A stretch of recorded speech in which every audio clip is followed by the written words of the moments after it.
Alors, donc merci d'être avec nous, Landry. Pourriez-vous vous présenter tout d'abord et nous expliquer de manière simple en quoi consistait votre rôle dans l'organisation des JO à Paris en 2024? Je m'appelle Landry Richard, je suis le président de l'entreprise Seven, qui est un cabinet de conseil en sécurité.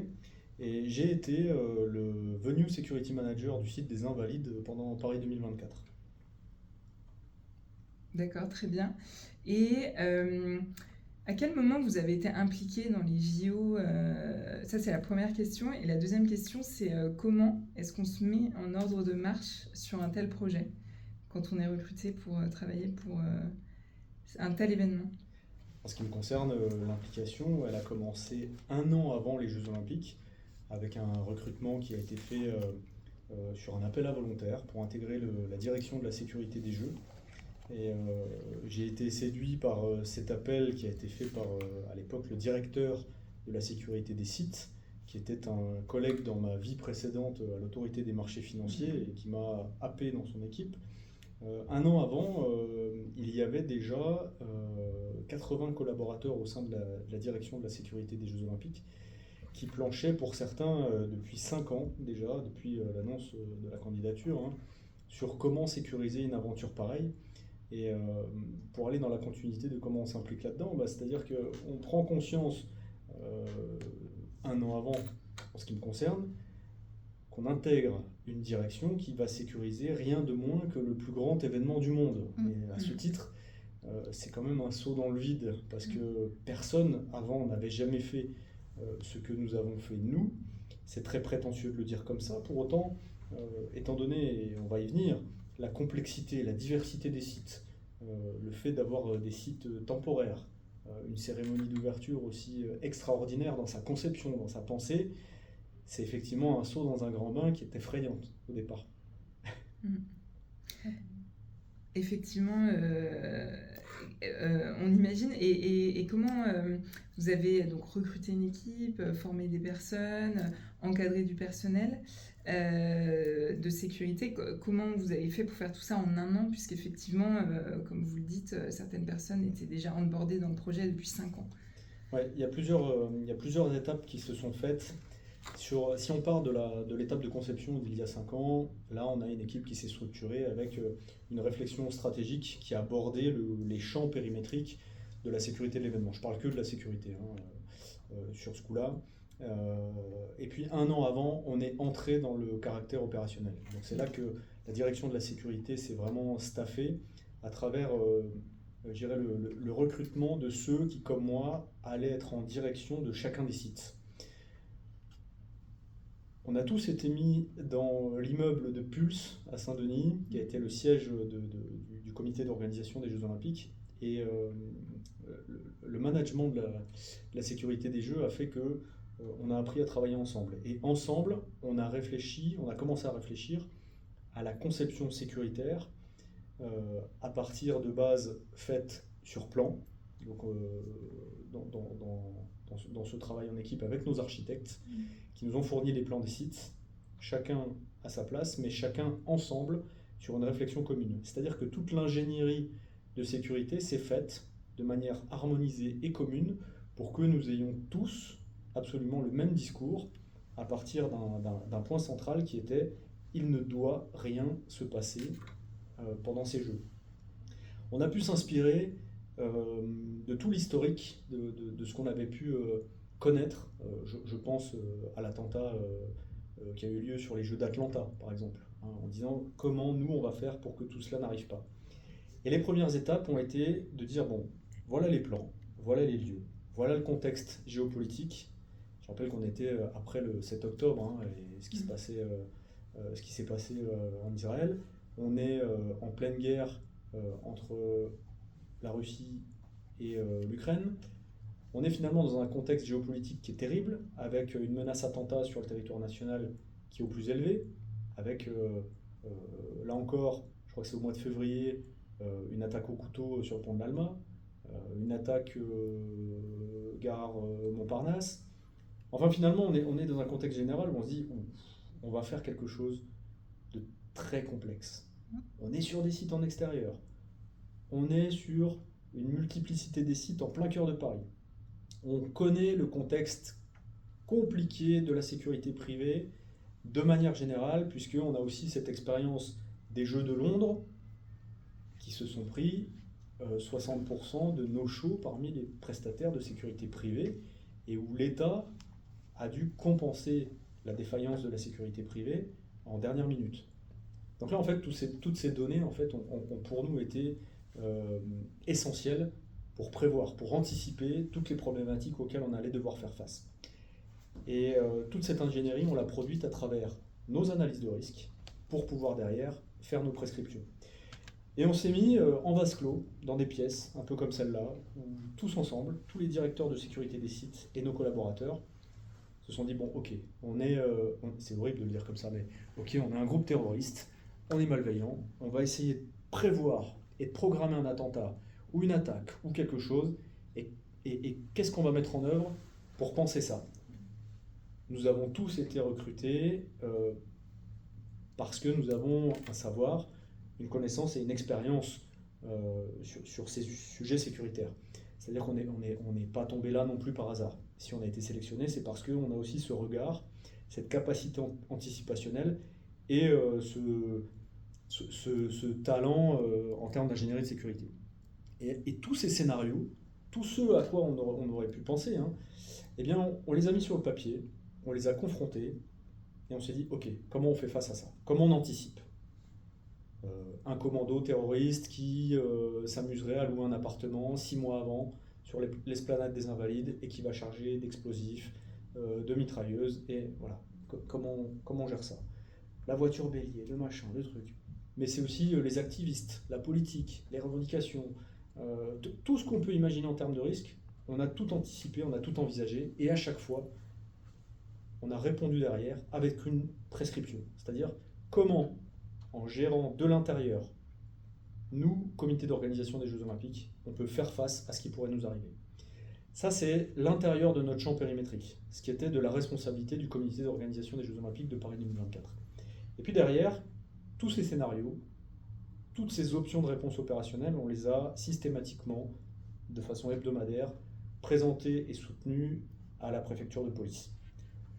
Pour que ce lien, qui a été essentiel et très fort, entre les services de sécurité publique et la sécurité privée, crée cette coproduction de sécurité qui au final a payé, puisqu'on a eu une harmonie absolument parfaite entre les services de l'État et la sécurité privée, que ce soit l'organisateur ou les sociétés prestataires. Et l'État, dans son champ périmétrique, a proposé un principe de réponse en ceinturant la sécurisation de l'arrivée vers les sites. Et nous, dans notre champ périmétrique, eh bien, on a pu aussi mettre nos moyens de réponse à nous. Combien d'agents étaient mobilisés pour assurer la sécurité? Vous avez une idée de... Entre 20 et 40 000 selon les temps forts, mais au plus haut niveau, on était à 40 000. Et combien de scénarios vous avez désignés? Je serais incapable de répondre à cette question. 1000? Parce que c'est fou. Oui, Parce qu'il y a beaucoup de scénarios où les choses peuvent passer mal et c'est très... Chaque lieu, chaque structure de gouvernance est différente, donc il faut s'adapter. Donc, nous ne peuvent pas aussi s'appuyer sur le passé. S'il y a un playbook, par exemple, qui a été créé par l'autre pays, vous ne pouvez pas juste copier-coller le même playbook. Alors si le CIO, vous allez le voir, si vous avez la chance d'obtenir les jeux, le CIO va vous donner un cahier des charges. D'accord. C'est-à-dire, vous allez être audité très régulièrement à travers ce cahier des charges d'obligations sécuritaires qui seront à mettre en œuvre. Ça, c'est bien. En revanche, il y a l'adaptation au terrain, puisque ce qui se passerait en Inde serait forcément différent de ce qui se passe à Paris. Le risque n'est pas le même, le territoire est différent, la culture l'est aussi. Et à ce titre, quand le CIO auditera votre réponse sécuritaire, il le fera eu égard au contexte géopolitique international et aux spécificités du terrain. Alors c'est très difficile de transférer ce book de scénarii d'un pays à l'autre. En revanche, ce qui est transférable, c'est la manière, la méthode. Mm. C'est-à-dire de travailler en amont. Un an avant, c'est sans doute le bon format. Et puis de se dire, ok, étant donné le contexte géopolitique international, étant donné notre situation, faisons notre analyse des risques et derrière faisons nos prescriptions. Parce qu'il faudra à chaque fois les adapter. Et vous avez travaillé avec les équipes des JO de Tokyo, Londres, etc. Oui. Pour avoir justement des retours d'expérience sur les Jeux. Effectivement, moi je l'ai découvert en arrivant, c'est un monde que je ne connaissais pas. Et il y a une population qu'on appelle avec beaucoup de tendresse les Game Gypsies, qui sont, qui sont ces gens qui travaillent de jeu à l'autre et qui ont déjà, pour ceux de Paris 2024, intégré les équipes de Milan-Cortina pour les Jeux d'hiver, qui vont se positionner pour Alpes 2030. Enfin, il y a des gens comme ça qui ont cette vie de jeu et qui ne font que travailler pour les différents jeux. C'est un atout majeur parce que ça nous permet de nous appuyer sur des savoir-faire et des compétences qui effectivement nous ont permis de gagner énormément de temps. Ok, Et du coup, c'est intéressant. sur les différents scénarios, pareil, vous en aviez étudié des dizaines, voire des milliers.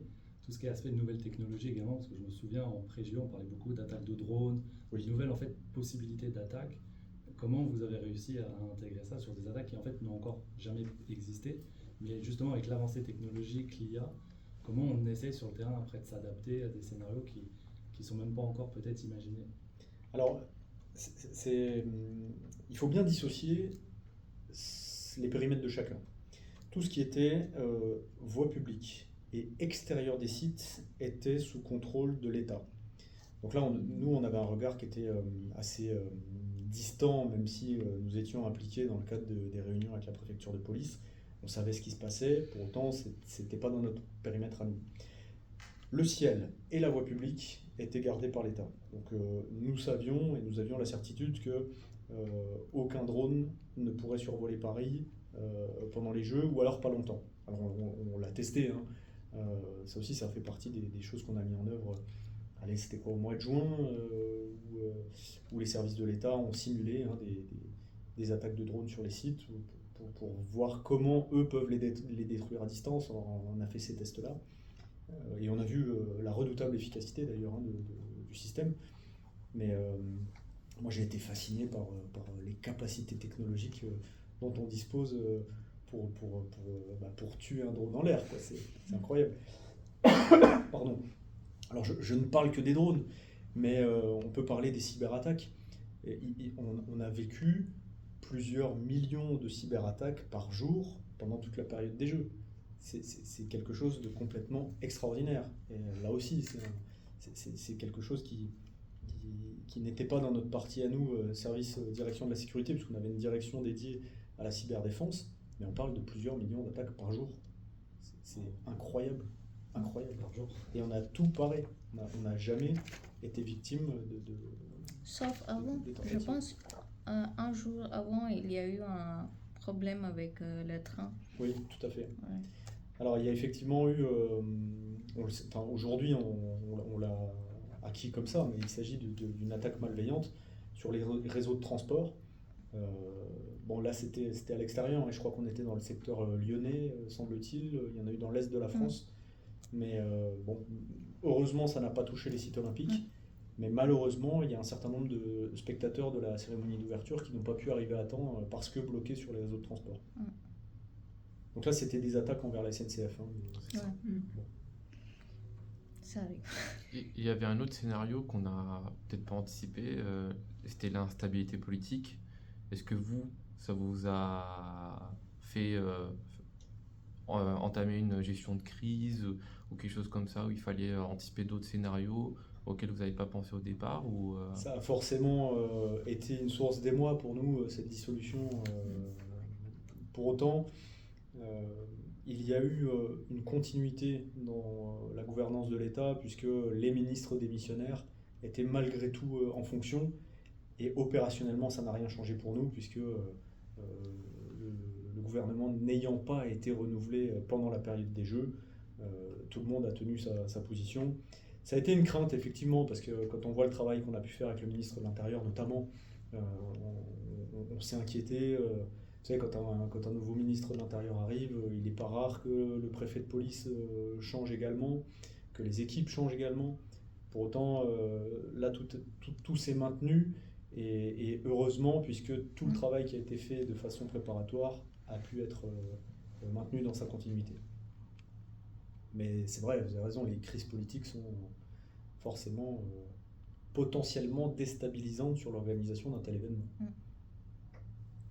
Et justement, avec tous ces enjeux et ce contexte compliqué, est-ce qu'on peut prioriser? Est-ce qu'il y a des grands défis, des grands challenges sur lesquels on se dit que il faut mettre la priorité? Parce que j'imagine que tout est prioritaire dans la sécurité. On ne peut rien laisser de côté. Exactement. Alors je réponds non. On ne peut rien prioriser.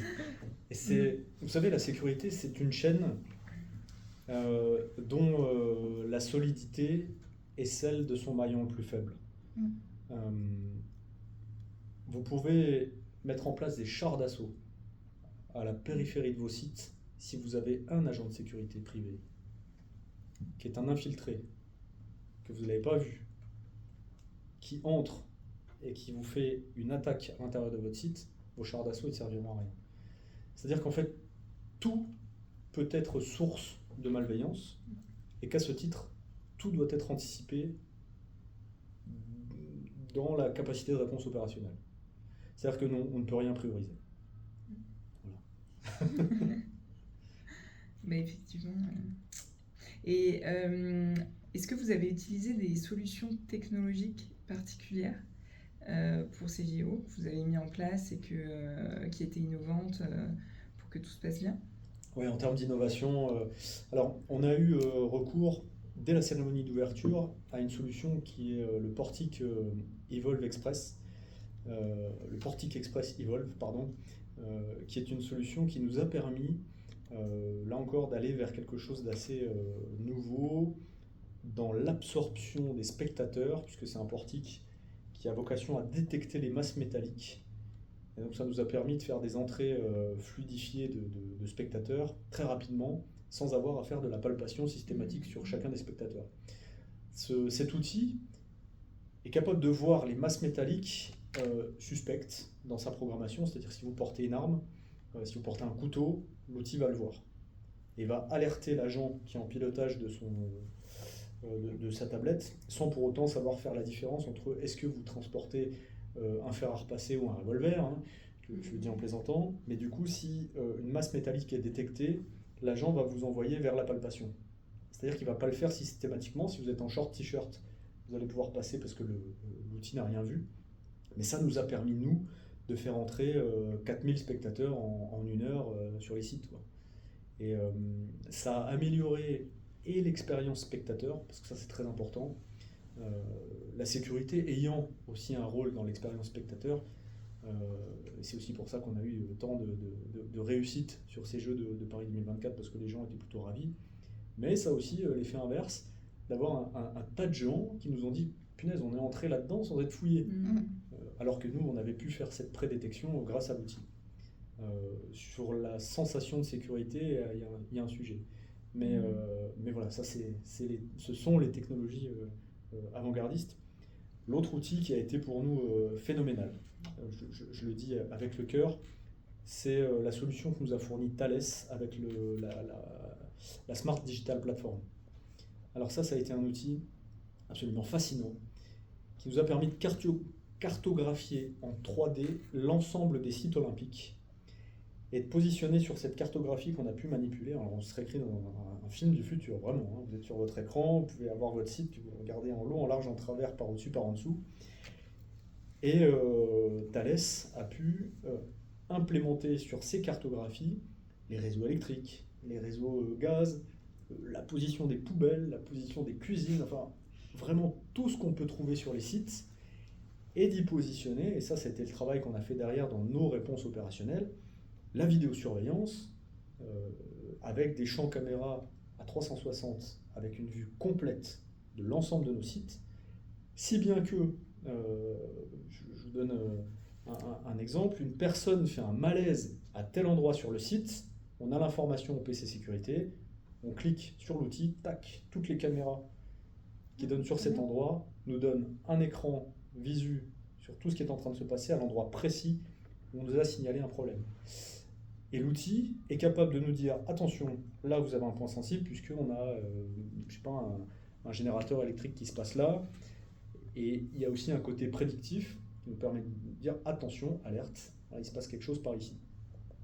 De plus, l'outil est équipé d'intelligence artificielle et a été capable de nous signaler les comportements suspects, parfois de spectateurs qui s'approchaient un peu trop des zones du back-of-house. Quelqu'un qui restait plus d'une quinzaine de secondes, je ne sais plus, à proximité d'une barrière périmétrique, tac, ça nous envoyait un pop-up dans le PC sécurité en disant attention, il se passe quelque chose ici. Donc nous, c'est des alertes comme ça qui nous permettaient à chaque fois d'aller activer les caméras spécifiques sur des zones particulières et encore une fois d'avoir cette vue 360 et sur la cartographie et sur la vidéo, et en plus d'implémenter une main courante qui était pour nous le suivi général au sein des PC sécurité sur les sites, mais qui était en reporting sur le GSCC, donc le Game Security Command Center à Saint-Denis, qui voyait vraiment en pilotage l'ensemble de ce qui se passait sur les sites. Donc Thales a fourni cet outil qui est tout à fait fantastique, qui pour nous vraiment a été assez merveilleux. Voilà. C'est assez fascinant d'entrer dans les coulisses des Jeux Olympiques comme ça, parce que c'est des choses, on se doute pas en tant que spectateur et de personnes que tout ça se passait effectivement avec toutes les caméras partout, les détections. Et ben, j'y reviens, c'est l'expérience spectateur. Oui, c'est ça. Ce qui fait que... Alors vous savez, il y a eu énormément de bashing sur les Jeux de Paris 2024, vous le savez aussi bien que moi. Tout le monde y est allé de son commentaire, de la cérémonie d'ouverture jusqu'à la tenue des Jeux. On a eu droit à c'est une folie criminelle, cette cérémonie d'ouverture. On n'arrivera pas à circuler dans Paris. Et puis le dernier truc, c'était les Jeux paralympiques, vous n'aurez personne en tribune. Au final, la cérémonie d'ouverture, c'était une merveille. Les gens ont un peu attendu, certes, parce que nous avions plusieurs niveaux de filtrage de sécurité par les forces de l'ordre, pour que tous les gens qui arrivent sur nos sites repassent un deuxième filtrage avec la certitude qu'il n'y avait pas d'objets dangereux. Ok, vous avez attendu quoi, 1 heure, 1 heure et demie, c'est la même chose que quand vous allez à Disneyland. Vous rentrez à Disney, c'est pareil. Au final, sur les sites, marcher, circuler dans Paris pendant les Jeux, ça a été particulièrement agréable. Alors certains disaient qu'on se serait cru au Luxembourg ou à Monaco parce qu'il y avait un policier tous les 10 mètres. Ok, ok, mais bon, c'était quand même super agréable. Et puis au final, on a vendu 100% de la billetterie pendant les Jeux paralympiques. Cette expérience spectateur a été le fruit, sans doute, de la mise en œuvre de ce champ sécuritaire, tant dans le respect d'un cadre légal que de celui du spectateur. C'est assez délicat dans une république comme la France, qui a sans doute la réglementation la plus draconienne en termes de respect des droits individuels, de mettre en œuvre un système de vidéosurveillance de détection des comportements aussi poussés, tout en respectant la réglementation RGPD, sous contrôle de la CNIL à chaque fois, et pour la sécurité privée de ce que nous impose le CNAPS. Alors, pourtant on l'a fait, et au final, chacun pourra dire, je ne sais pas si vous avez la chance d'être allé sur nos sites, et de dire voilà, tout s'est parfaitement bien passé. Voilà. Aussi, effectivement. D'être parti. C'est tous les Parisiens qui ont dit que je quitte Paris pendant les Jeux, mais tout le monde l'a regretté, effectivement, hein, bien sûr.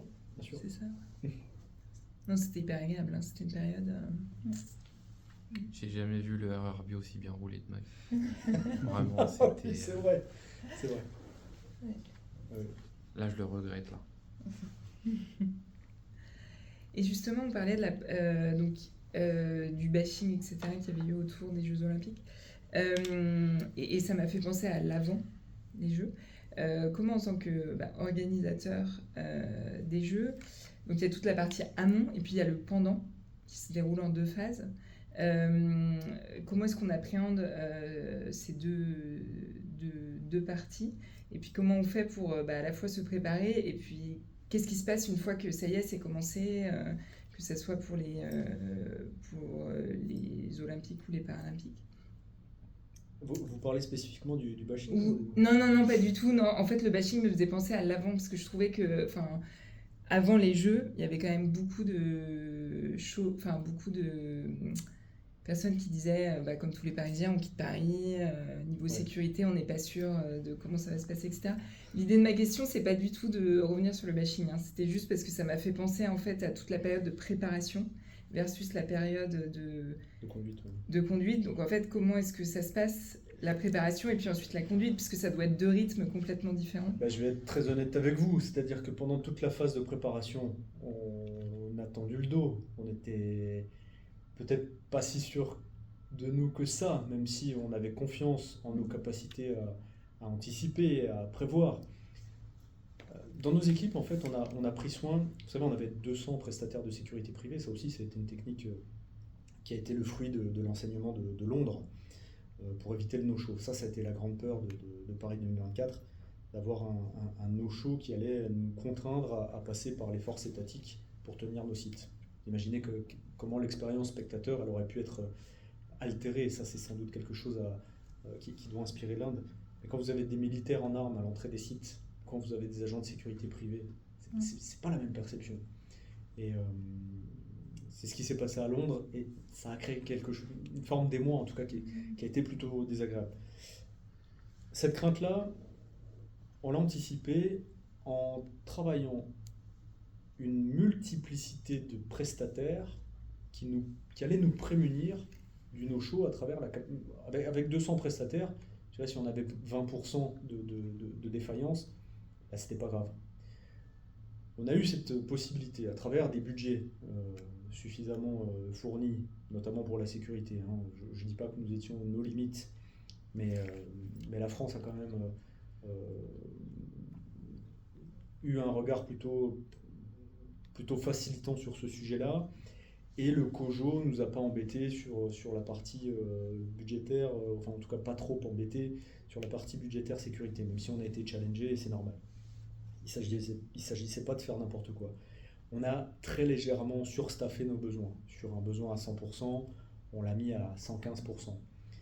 Et au final, on a eu raison, puisque avec ces 20% de nos shows, qui sont la réalité de ce qui s'est passé sur la conduite, on a réussi à tenir avec un 90% de présence des effectifs. Ça, c'est la phase préparatoire. Maintenant, pour ce qui est du départ, du commencement, je dis toujours en rigolant, mais jusqu'à ce que Céline Dion chante sur la Tour Eiffel, si un jour, jusqu'à ce moment-là, on était comme ça, on avait peur. On ne se demandait pas, va-t-il se passer quelque chose, mais on se demandait, qu'est-ce qui va se passer, où et comment.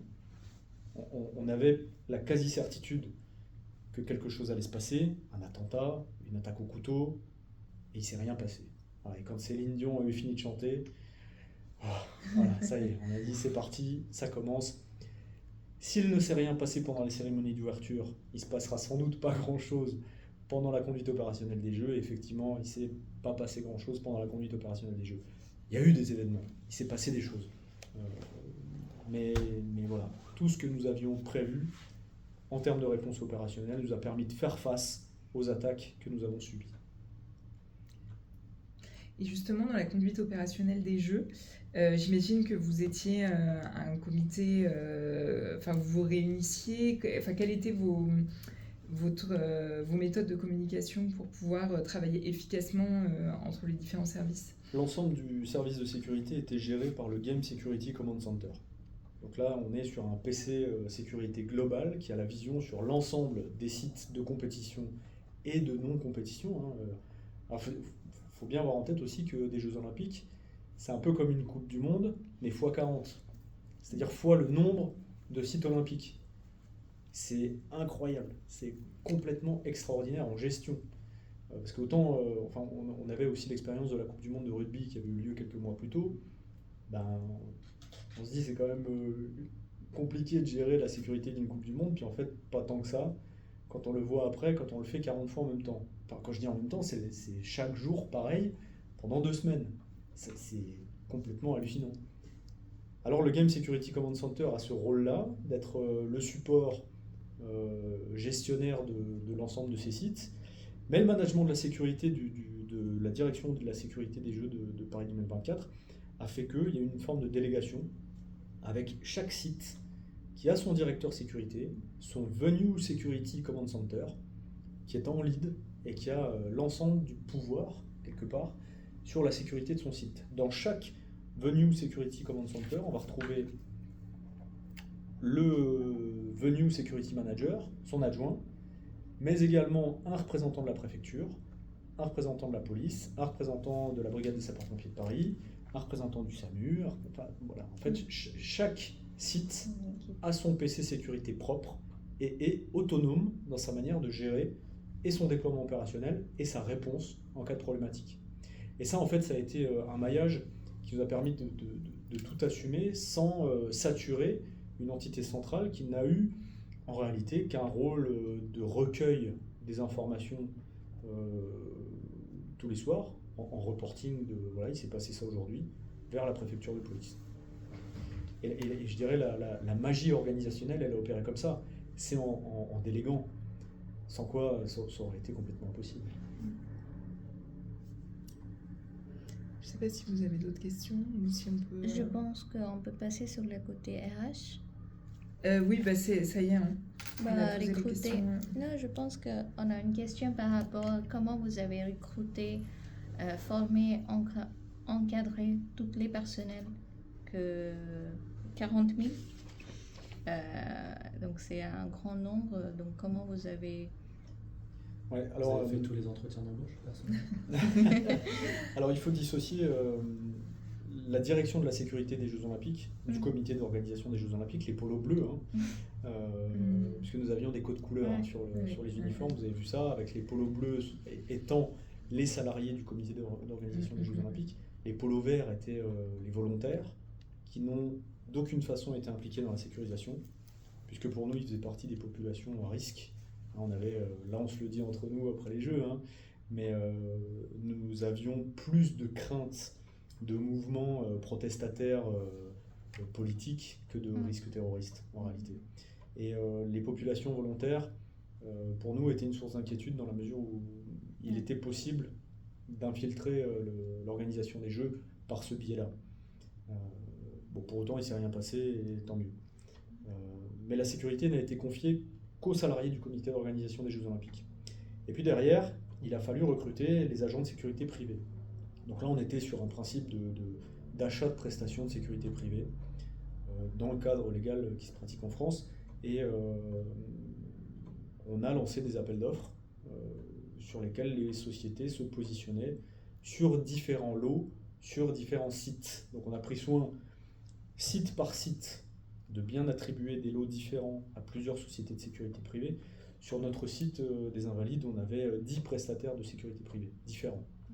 Là encore, en cas de défaillance d'un des prestataires, et ça nous est arrivé, eh bien, les autres sociétés pouvaient surstaffer en prenant les lots défaillants. On n'avait pas de regard sur comment les sociétés recrutaient leurs agents.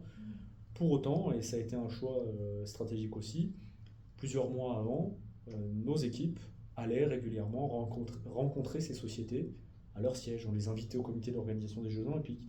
Et on a appris à faire connaissance, à vraiment créer du lien, en allant parfois même assez loin dans cette relation qui est presque devenue amicale, vous savez, parce que quand vous faites travailler des agents de sécurité privée, vous avez tout intérêt à ce qu'ils aient envie de travailler pour vous et avec vous dans une forme d'amitié professionnelle qui fait que quand ils viennent travailler, ils ont envie de le faire bien. Si bien que sur les sites, vous savez, c'est pas grand-chose, mais on a essayé d'anticiper en amont les transports. Donc en donnant des débuts de vacations en correspondance avec les heures de démarrage du métro. Idem pour les fins. L'anticipation de comment les agents allaient pouvoir manger sur place. Parce que se nourrir dans le 7e arrondissement de Paris, c'est sans doute moins facile que quand vous êtes en banlieue. Enfin, voilà. Et en fait, tout ça en mettant à disposition des frigos, des micro-ondes, tous ces petits détails-là ont eu une importance capitale pour faire en sorte que le marché de la sécurité privée, de manière générale, adhère à cette ambition générale de sécurisation des jeux. Vous savez, si vous vous mettez à dos la filière, ça ne marche pas. Ouais. Et en plus, en France, on a quelque chose d'assez unique qui est le CNAPS, donc qui est l'autorité de contrôle de la sécurité privée, et ne peuvent exercer des fonctions d'agent de sécurité privée en France que les personnes titulaires de la carte professionnelle. Donc c'est une formation qui est assez longue, si je ne dis pas de bêtises, c'est 187 heures de formation, si bien que aujourd'hui, la filière n'était... Enfin, pardon, aujourd'hui. Avant les Jeux, la filière sécurité privée en France n'était pas en mesure de fournir le besoin, et la France a créé une carte pro événementielle. Et ça a été la meilleure idée du monde, parce qu'on a un certain nombre de populations, alors des retraités, des étudiants, des chômeurs, qui ont pu se former via ce biais à la carte professionnelle d'agent de sécurité privée événementielle, ce qui a permis de staffer le marché avec une disponibilité d'agents qui a été suffisante pour couvrir les besoins aujourd'hui. Et c'est bien parce qu'en termes d'héritage, il y a un certain nombre de sociétés de sécurité privée qui ont pu garder ces gens-là, qui ont été sortis de situations ou de précarité sans emploi, ou des étudiants qui se sont découverts des vocations, ou des retraités qui complémentent un peu leur activité à travers un peu de sécurité privée aujourd'hui. D'accord. Le fait que vous avez dit que vous avez travaillé dans une manière presque amicale, vous n'avez pas les contraintes budgétaires, donc je pense que ça se fait que les gens sécuritaires sont très confortables dans le travail qu'ils font. Donc je pense que ça s'est passé aussi dans l'esprit de jeu qui ont été très amicales. On n'a pas senti maintenant il faut passer l'agent sécuritaire. Donc je pense que c'est l'une des questions pour nous que vous avez moitié parlé, mais si vous avez quelque chose à ajouter par rapport à l'esprit convivial. Oui, alors, effectivement, c'est aussi une politique qu'on a souhaitée à travers la sélection des agents qui allaient être en vis-à-vis des publics, puisque, je vous l'ai dit, chaque société avait des lots différents. Mais pour les sociétés qui étaient en relation avec le public, nous, on était constamment avec eux derrière, à soigner les attitudes, les postures, les manières d'être, la façon de parler aux gens. Alors ça, c'est une chose. Mais ça a un prix aussi, puisque faut quand même garder en tête que les prix de vente des prestations de sécurité privée pendant les Jeux ont été à plus 25% de ce qui se pratique sur le marché habituellement. Donc on a acheté plus cher des prestations pour avoir une meilleure qualité aussi. Et vous avez fait appel à des sociétés uniquement françaises, où il y avait des sociétés internationales, de différents pays? On a interdit le marché aux sociétés étrangères. D'accord, ok. C'est un choix politique. Okay. C'est pas un choix du comité d'organisation des Jeux Olympiques, parce que quelque part ça nous aurait arrangé de pouvoir casser les prix. Les Espagnols par exemple n'attendaient que ça, de pouvoir entrer sur le marché français. Mais c'est un choix politique qui a été assumé en ne faisant travailler que le marché français, et c'est sans doute très bien comme ça.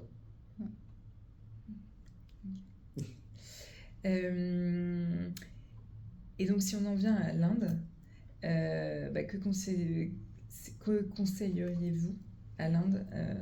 Quels seraient les grands principes essentiels de votre expérience Paris 2024, que ce soit en matière de conception, de leadership, de gestion de crise, de mise en place de la sécurité. Voilà.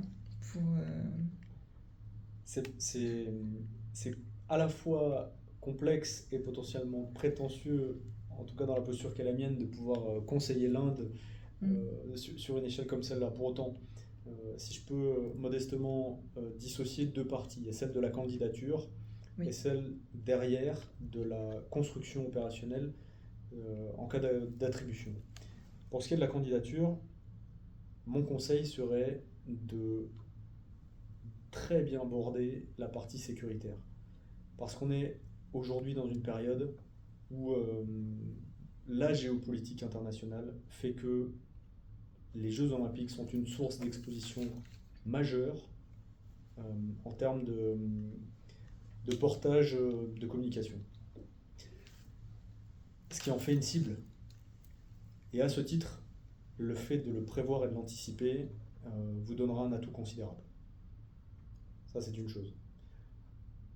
Pour ça, l'anticiper, c'est travailler sous un principe d'ingénierie qui va s'inspirer en tout cas des modèles qui fonctionnent, mais avec un système d'intelligence qu'il va falloir très très bien border.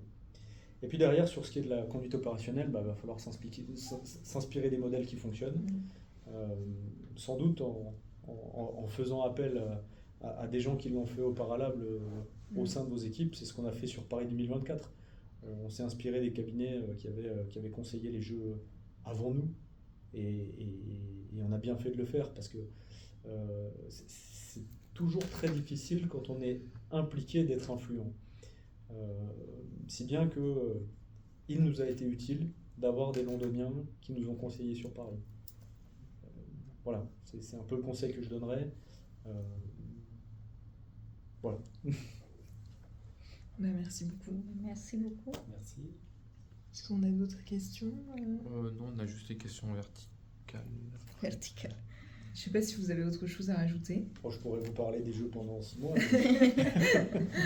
Je pense que j'ai une question off. Je ne sais pas, c'est on ou off, comme vous voulez.